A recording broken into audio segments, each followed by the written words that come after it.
श्री रघुबर कोमल कमल नयन को पहनाओ जय माला, पहनाओ जय माला। ये पुण्य मुहूर्त स्वर्णिम अवसर फिर नहीं आने वाला, पहनाओ जय माला।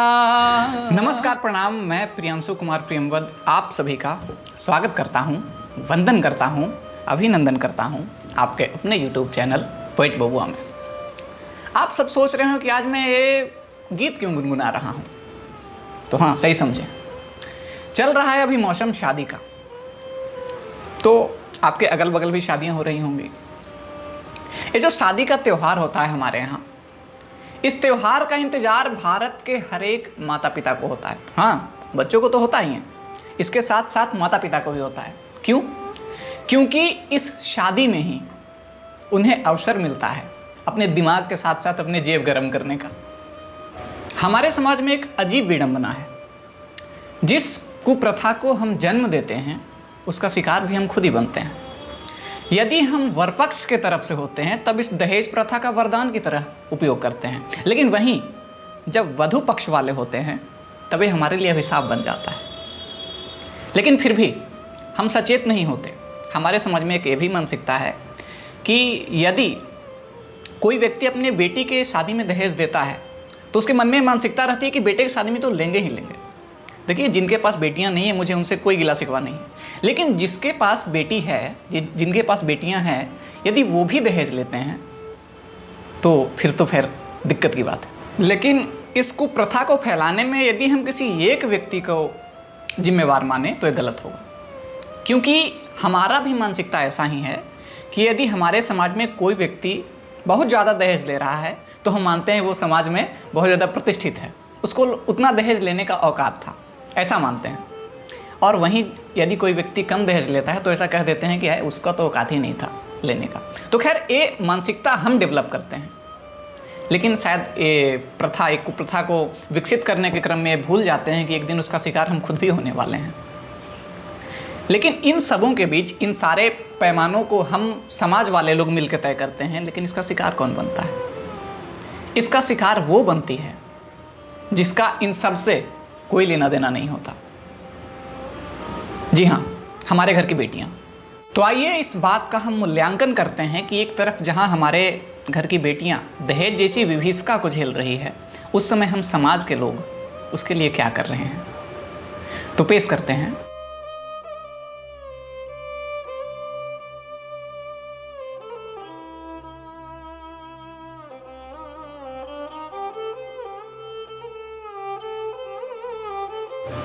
कि हम आंख खोले मौन बन, हम आंख खोले मौन बन बैठे रहे बस फांच पर। फांच यानी दरवाजा। हम आंख खोले मौन बन बैठे रहे बस फांच पर, अरे जलती रही है बेटियां नोटों से जलते आंच पर। हम आंख खोले मौन बन बैठे रहे बस फांच पर, जलती रही है बेटियां नोटों से जलते आंच पर। आगे की पंक्तियों में मैं इस चीज़ को दर्शाने की कोशिश किया हूँ कि किस तरह से एक बेटी जब घर में पैदा लेती है उस समय से ही उसके परिवार के मन में एक द्वंद्व होता है, उस समय से ही वो अपने परिवार के ऊपर एक बोझ किस तरह से बनती है उसको जरा देखिएगा। पैदा हुई घर में उठी किलकारियों की गूंज, जब साथ में ही दिख रही मन में खड़ी एक द्वंद्व। तब पैदा होती उसी समय से मन में द्वंद्व शुरू हो जाता है। पैदा हुई घर में उठी किलकारियों की गूंज, जब साथ में ही दिख रही मन में खड़ी एक द्वंद्व। तब एक ओर तो माँ के हृदय से दूध की नदियां बहे, वात्सल्य तो है ही अपने बच्चे के प्रति। एक ओर तो माँ के हृदय से दूध की नदियां बहे, एक ओर निर्धन बाबू बस चिंता तले दबता रहे। उसी समय से उसके मन में चिंता उत्पन्न हो जाती है कि इसका क्या होगा भविष्य में, मैं इसका शादी कैसे करूंगा। और यह क्यों? दहेज जैसी कुप्रथा के कारण। कि एक ओर तो माँ के हृदय में दूध की नदियां बहे, एक ओर निर्धन बाप बस चिंता तले दबता रहे। फिर हाय उस वनिता का जीवन द्वंद्व में पलता रहा, खामोशियों के शोर में जीवन का रथ चलता रहा।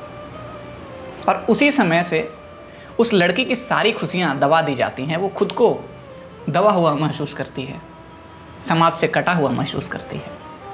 कि पैदा हुई घर में उठी किलकारियों की गूंज, जब साथ में ही दिख रही मन में खड़ी एक द्वंद्व तब। एक ओर तो माँ के हृदय से दूध की नदियां बहे, एक ओर निर्धन बाप बस चिंता तले दबता रहे। फिर हाय उस बनिता का जीवन द्वंद्व में पलता रहा, खामोशियों के शोर में जीवन का रथ चलता रहा। वो मुग्ध होती ही दिखी दुर्भाग्य के इस नाच पर, जलती रही है बेटियां नोटों से जलते हैं आँच पर, नोटों से जलते हैं आँच पर। देखिए, किसी भी बेटी के माता पिता के मन में दो समय चिंता का स्तर चरम पे होता है। एक वो जब वो पैदा लेती है, और दूसरा वो जब वो जवान होती है, जिस समय उसका विवाह का समय आता है। बीच का जो समय होता है उस समय वात्सल्य में लोग शायद ये भूल जाते हैं, लेकिन हाँ, वही चिंता दोबारा जाहिर होती है जब वो बड़ी होती है। तो आगे की पंक्तियां हैं कि जब काल ने अंगड़ाई ली रथ चक्र कुछ आगे बढ़ा, जब काल ने अंगड़ाई ली रथ चक्र कुछ आगे बढ़ा, यौवन बुलंदी पर चढ़ी माँ बाप का चिंता बढ़ा। परिणय के बंधन बांधने में बिक गया घर बार भी, परिणय के बंधन बांधने में बिक गया घर बार भी, यौतुक यानी दहेज, यौतुक का रंजिश झेलने में रुक गया संसार भी। दूजे के आंगन में सितम का भार अब सहने लगी, निज छोड़ आश्रय स्थल गली किसी और के रहने लगी। वो ढालती ही आ रही खुद को सितम के सांच पर, जलती रही है बेटियां नोटों से जलते आंच पर, नोटों से जलते आंच पर। देखिए, किसी भी सामान्य परिवार में जो कि बहुत ज़्यादा अमीर नहीं है, यदि उस परिवार में किसी लड़की की शादी होती है तो कुछ अंतराल के लिए जो शादी में जो खर्चे होते हैं, या तो दहेज का खर्च हो या फिर अन्य खर्च हो, यदि सारे को मिला लिया जाए तो उस शादी में इतना खर्च होता है कि उससे उभरने में उस परिवार को कम से कम 5 साल लगते हैं। लेकिन फिर भी आए दिन हम न्यूज़पेपर में या अन्य जगहों पे पढ़ते सुनते रहते हैं कि दहेज को लेकर हमारी बेटियों के साथ कई तरह की घटनाएं घटित होती रहती हैं, जो कि हमारे लिए चिंतनीय विषय है। आगे की 6 पंक्तियों में मैंने कोशिश किया है कि जो एक लड़की का, जो एक नारी का संपूर्ण जीवन होता है वो किस तरह से आगे बढ़ता है। आगे की 6 लाइनों में समझिएगा। बेटी बनी आंगन की शोभा को बढ़ाई प्यार से, बेटी बनी आंगन की शोभा को बढ़ाई प्यार से, भाई की रक्षा सूत्र से बंध कर रही परिवार से। पत्नी बनी तब ले सिन्होरा चल दिया मुंह मोड़कर, माता पिता भाई बहन सबने नाते तोड़कर। कि पत्नी बनी तब ले सिन्होरा चल दिया मुंह मोड़कर, माता पिता भाई बहन सबने नाते तोड़कर। जब माँ बनी दुनिया की खुशियाँ मिल गई सौगात में, जब माँ बनी दुनिया की खुशियाँ मिल गई सौगात में, पर खुद की इप्सा दब गई जब दायित्व आई हाथ में। दुनिया खड़ी हंसती रही चलती रही वो कांच पर, जलती रही है बेटियां नोटों से जलते आंच पर, नोटों से जलते आंच पर। हमारे घर की बेटियां, हमारे परिवार की बेटियां हमेशा से समाज में प्यार बांटने का काम करती है, हमेशा से खुद को समाज के अनुरूप ढालने की कोशिश करती है। आप एक कल्पना करिए कि आप एक सीमित समय तक 20-25 साल तक जिस परिवार से बंध कर रहे हैं, जिस परिवार से जुड़ के रहे हैं, अचानक आपको पता लगे कि आपको अब किसी और परिवार को अपना परिवार कहना है। आपके लिए उस चीज़ को एक्सेप्ट करना कितना मुश्किल होगा। लेकिन बेटियां वो भी एक्सेप्ट करती हैं। लेकिन फिर भी हमारा स्टैंड क्या होता है? उनके दुर्भाग्य पे बस हम हंसते हैं, बस खेद प्रकट करते हैं और हमारा काम खत्म। तो इस चीज़ में हमें सुधार करने की आवश्यकता है, क्योंकि वो भी हमारे समाज का एक अभिन्न हिस्सा है। और आज तो हम नारी सशक्तिकरण की बात कर रहे हैं, जेंडर इक्वालिटी की बात कर रहे हैं। खैर, ये सब बात कहने की है, लेकिन जब तक इसे वास्तविक धरातल पे नहीं लाया जाएगा तब तक कुछ भी नहीं होने से रहा। तो इतनी सी थी ये कविता। आगे मैं फिर से मिलूंगा आप सभी से कुछ नई कविताओं के साथ, कुछ नया लेकर।